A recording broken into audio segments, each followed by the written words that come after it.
And speaking of challenges, from your worldview and the work that you're doing with financial brands, what are some of the biggest challenges now that we're not completely on the other side of COVID, but we're navigating through this? What are some of the biggest roadblocks and challenges that you're hearing, that you're seeing right now as we look ahead to 2021?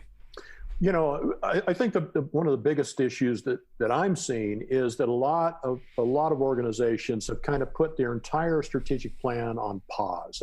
They've hit the pause button, and they have no kind of set time, set date to re-engage. And okay, so let's get back in. The thing about strategic plans is not everything goes 3 years from now like you expected it to go today. No, of course not. A lot of things, pandemics happen. We had the mortgage crash in 2008.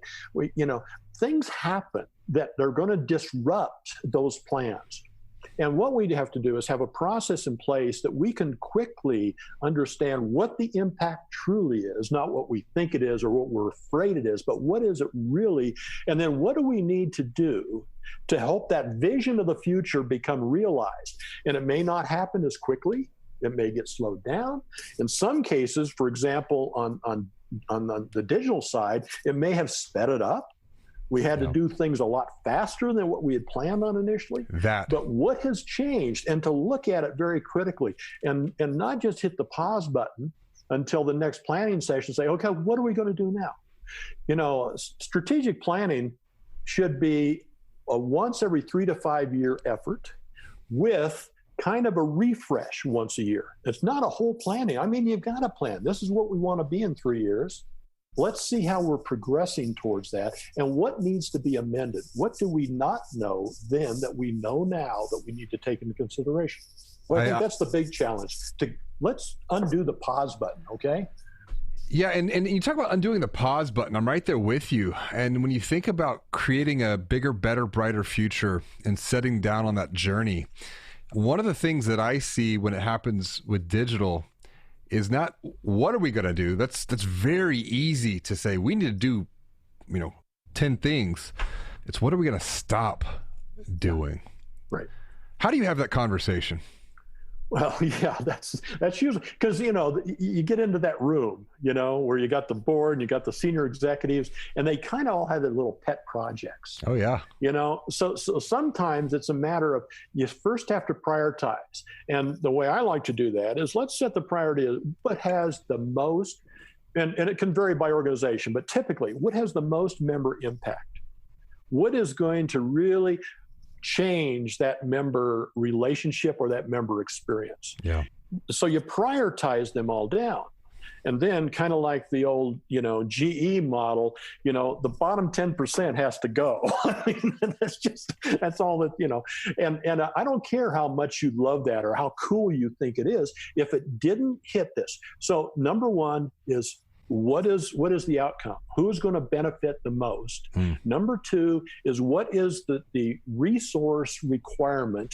Number three, what is the budget requirement? And once you've kind of built that matrix, then it's really easy to kind of prioritize what comes first, and that doesn't mean the one that's in the bottom 10% goes away. Yep. It may have to wait a year or 2 years or 3 years before it elevates up to where it has a chance of having the kind of impact the organization needs. But a lot of it's driven by, we got to do this. This is really cool stuff, and so, you got to have the matrix. Value creation, having the courage to have the difficult conversations, ask the tough questions, and sometimes, more times than not, it takes working with someone from the outside, kind of like you, because everyone else is too close to whatever it is might be. Your objective, you don't have a dog in the fight. You could care less as to what happens. Your endpoint, though, is growth for the organization and growth for the members, creating value for the people in the communities. My job is to help you see the trees, the forest, not just the trees. Yes. That's kind of what my job is, and unfortunately, the other, I think, opportunity we have is, I don't know if you've seen this, but I was working with a credit union not too long ago, and I was sitting there, I was talking to the VP of lending. And this is all part of my discovery diagnostic piece. And I said, okay, so you've got these loan goals, these consumer loan goals, right? And he says, yeah. I said, who owns that number? And I got this blank stare back at me. Well, I see the same thing with strategic planning. They say, okay, we want to become a leader in digital engagement. Let's say that's their strategy. And they've identified what that looks like and what that feels like in the future. But then they don't go to that next step. Who owns that? Who strategically owns it? Who's going to be at the table advocating for the resource and for the budget? Yep. Who is going to be monitoring the milestones to make sure we're hitting those key projects when they need to be done to actually make this happen? So, I don't see that kind of that. When I was working for a small catalog company out of Portland, Oregon, and we were acquired by Reader's Digest.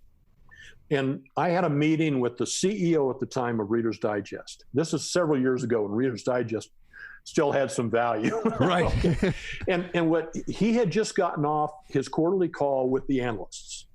And so where his head was. This is a publicly held company, and that call with the analyst is saying, this is what we're going to do in the next quarter, so they can go out and say, okay, this is a buy, this is a not buy, this is a hold.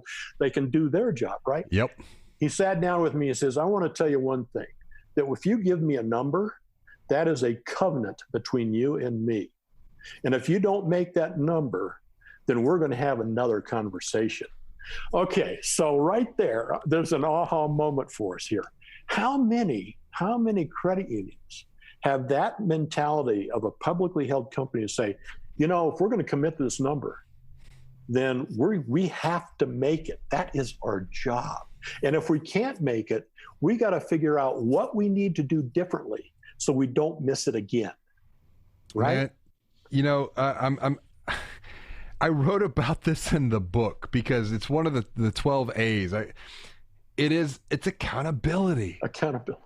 If you're going to make the commitment for X, make sure that you have Y to hold you accountable to get there.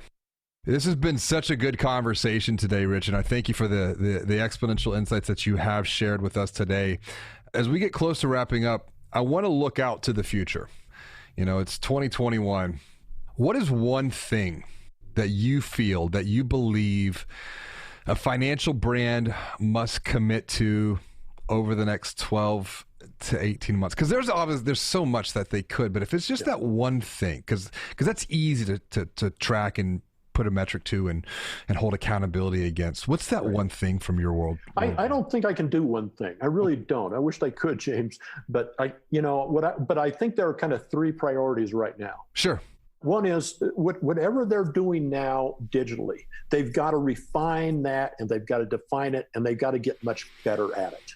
And that has to be essential. And if they got the wrong core, if they got the wrong MLOS or whatever it is, they got to fix that. Yeah. The second one is around data. Data is such an organizational asset. If we don't get our arms wrapped around data and where we can trust the data, regardless of what source that data is coming from, then we're going to be making bad decisions because the data is bad. Sure. And the third one, I think right now, and this has been driven home here in the last 2 weeks, I think, that we have got to figure out how to make our workplaces safe for everybody. I don't care what race, religion, color, orientation. Everybody has to feel like they have a safe place at work and that they have voice at work. And so so you've got the digital thing, you've got the data thing, and now you got the culture thing. HR has got to do a much better job in making the culture work for the employees, because if it works for them, it's going to work for the member. That's exactly right. And there's no better way to wrap that up, those 3 points. I really appreciate that.